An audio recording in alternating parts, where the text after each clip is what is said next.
கிளம்பி இங்கே வந்து திருவண்ணாமலையில் சமீப காலம் வரையும் 2001 வரையும் அருளாட்சி செய்தார்.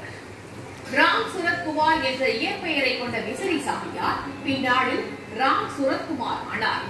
இல்லறத்தை துறந்து துறவரம் பூண்டார் ராம் சுரத்குமார். சாதுக்கள் வழியாக திருவண்ணாமலை குறித்து அறிந்து திருவண்ணாமலை வந்து ரமணரை தரிசித்தார். ரமணரின் புன்னகையால் தீட்சை பெற்றார் ராம் சுரத்குமார். துறவரம் போட வேண்டுமானால் காவி அணிய வேண்டும் என்ற வழக்கத்தை கேள்வி கேட்டார் இவர். சென்னை வானொலி நிலையத்தினர் இவரிடம் பேட்டி எடுக்க முயன்று தோற்றனர். புதுச்சேரி வானொலிக்காக மட்டும் ஒரே வரியில் இந்த மலையும் கோயிலும் இல்லை என்றால் இந்த பிச்சைக்காரனுக்கு இங்கு என்ன வேலை என பேட்டி அளித்தார். தன்னை பிச்சைக்காரன் என்றும் அண்ணாமலையாரை தந்தை என்றும் தான் எப்போதும் அழைப்பார் ராம் சுரத்குமார். அதனால அவர் பார்த்தாலே கொஞ்சம் பைத்தியம் மாதிரி இருக்கும். சிறுவர் எல்லாம் கள்ளத்துக்கு விட்டு அறிவாங்க. அதை தவிர்த்து ஒரு வடநாட்டுக்காரர் ஹிந்திக்கிறதுனால அந்த சமயத்தில் ஹிந்தி திணிப்பு அப்படின்னு சொல்லி ஒரு போராட்டம் இருந்தது. அதனால அவருக்கு வந்து நிறையா பேர் அவரை கொல்றதுக்கெல்லாம் பார்த்தாங்க, அடித்து போடுவாங்க, எல்லாம் பண்ணுவாங்க. ஆனால் அவர் அதையெல்லாம் தாண்டி அப்பாவுடைய பணி இறை பணிங்கிறது ஒரே ஒரு விளக்கம் சொல்லணும்னா, ஒரு உதாரணம் சொல்லணும்னா, ஒரு நாள் ஒரு பஸ் ஸ்டாண்டை நோக்கி போயிட்டு இருக்காங்க. திடீர்னு ஒரு 4 ரவுடிகள் இவரை சூழ்ந்து இவர் கையில் ஏது அப்போ அப்போல்லாம் ஒரு பொருளும் கிடையாது. ஒரு கொட்டாங்குச்சி ஒன்று வச்சுருந்தாரு, ஒரு விசிறி ஒன்று வச்சுருந்தாரு. அதை பிடிங்கி தூக்கி எறிஞ்சிட்டு போட்டு அடின்னு அடித்து விளாசுறாங்க. சட்டையெல்லாம் கிண்டி உடம்பெல்லாம் ரத்தம் வழிகிறது. அப்போ ஒரு 20 பேர் அந்த இடத்துல சேர்ந்து அதை வேடிக்கை பார்க்குறாங்க. அந்த 20 பேர் கொஞ்சம் பேர் இவரை பற்றி தெரிஞ்சுட்டு இவர்கிட்ட வந்து ஆசீர்வாதம் வாங்கிட்டவங்க. ஆனால் அவங்க கூட முன் வரல, பயந்துட்டு.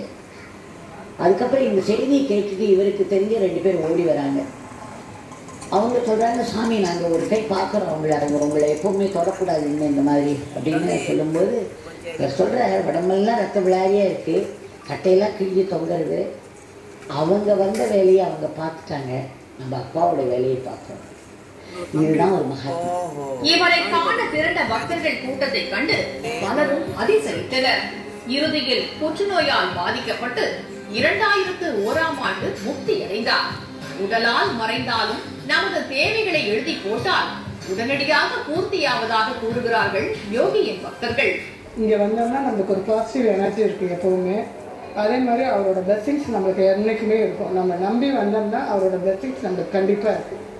மாயங்கள் விளைவித்த சித்தர்களின் அற்புதங்கள் செவிவழி செய்தியாகவே பதிவு செய்யப்பட்டிருக்கும் நிலையில் இளம் தலைமுறையினரால் நேரடியாக அறியப்பட்ட 3 மகான்களாக சேஷாதிரி, ரமணர் மற்றும் யோகிராம் சுரத்குமார் அறியப்படுகின்றனர்.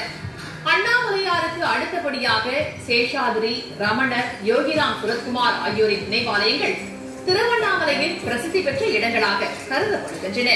சிவனை சரணடைய உயிருடன் சமாதி அடைந்த யோகிகள் திருவண்ணாமலையில் அருவமாய் உலவி கொண்டிருப்பதாகவும், பிராணத்தை அடக்கி அவர்கள் ஜீவ சமாதி அடைந்திருப்பதால் கோடி ஆண்டுகள் அவர்கள் உயிருடன் இருப்பார்கள் என்பதும் பக்தர்களின் நம்பிக்கையாக உள்ளது.